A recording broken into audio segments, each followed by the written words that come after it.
In part 2 of my walk and talk with Ilona Mooney, we discuss the art of personal branding. How important is it for a CEO, a principal of a company, to be visible, for example, on social media? I think it's fair to say that most people don't enjoy talking about themselves. But how important is it for a CEO or a founder to be out there promoting themselves and promoting their company, as opposed to focusing on making the products better? I used to love all kinds of online platforms, and now I've basically gone off all of them. I don't like Facebook anymore. I like Twitter at events, so I don't use any of those online platforms. I'm like waiting for the right platform to emerge that I would actually like. But it's true that I feel like I'm missing out sort of that public side of sharing what I'm working on, sharing things that inspire me. And I'd like to discover the new way of using these platforms in a way that is,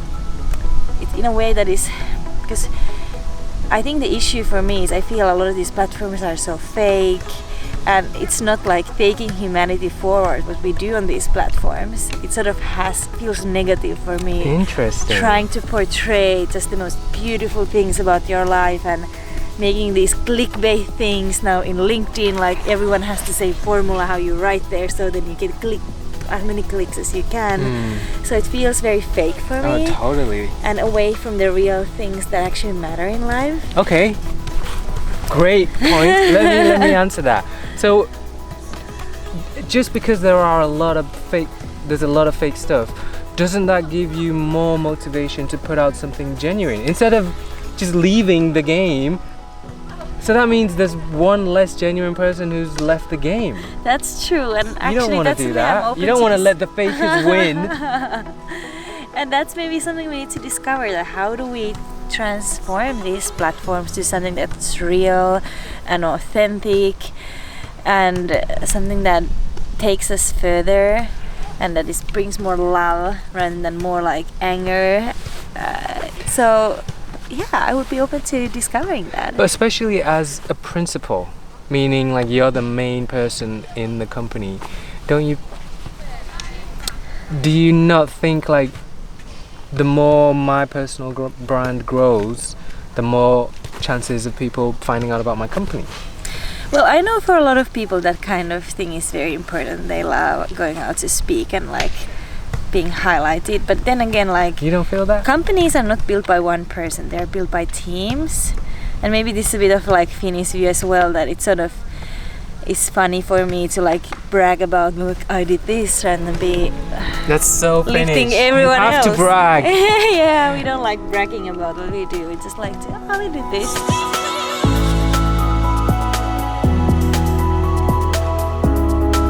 There's somebody been camping here. What a beautiful location for camping. I love that.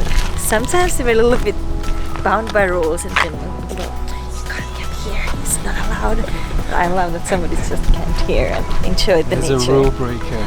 Yeah, and I think sometimes we create too many rules. Like, you know, it doesn't really bother anybody that somebody's enjoying the nature here. No. I think that's beautiful. Especially with nature. This is the last place you should be making rules.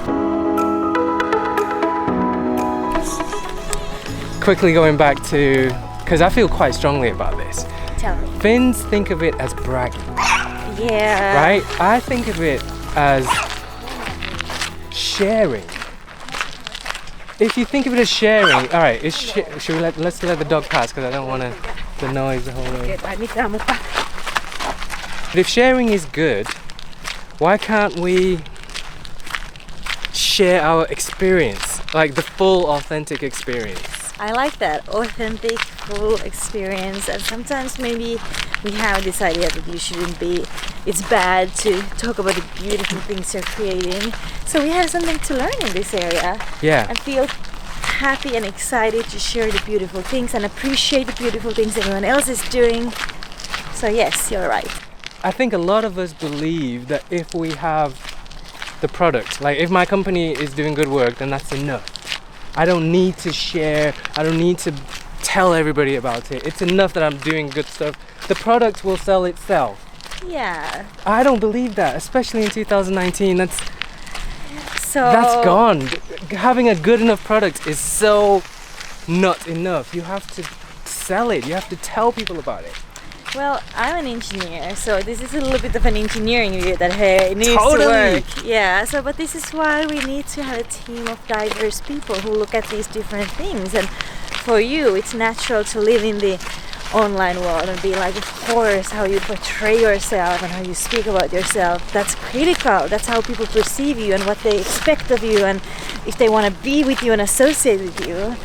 So this is why I think we need to be open to creating teams of people who come from different perspectives and different backgrounds. But it's not just the online world. I have two examples from the offline world, from the 1980s. Let me switch this side because I want to show the water. Look at this. You should come here sometime. This is this, I think wakeboarding, that's how it's called.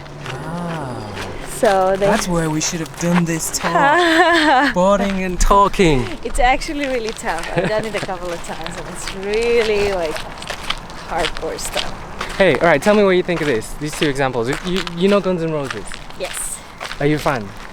I wouldn't listen to them, but Okay, their first album. I mean, you agree that they're the biggest rock and roll band in the world. At one point, they were. And today, even today, they're one of the biggest. Yes. So their first album, I think it still is the highest selling heavy metal hard rock album of all time. Okay. Appetite for Destruction. It was released in 1987. Now, just quickly, I don't want to make this too long. The biggest selling hard rock album of all time. Yes. When it was released, it sold nothing. They made one video for Welcome to the Jungle and nothing happened. Nobody knew about them. But then the record guy from the record label, he pushed and pushed and pushed to try to get MTV to play it.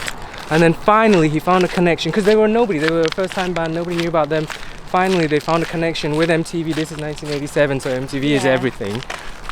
MTV agreed to play the video once. He said, fine, we'll play it once, because we don't know who the hell you are. We'll play it once. And then they played it. Boom, everybody's, because back then MTV reached, 80% of homes or whatever. So everybody saw the video, and then the album took off. So the album didn't change. They didn't re-record it. The product was the same product.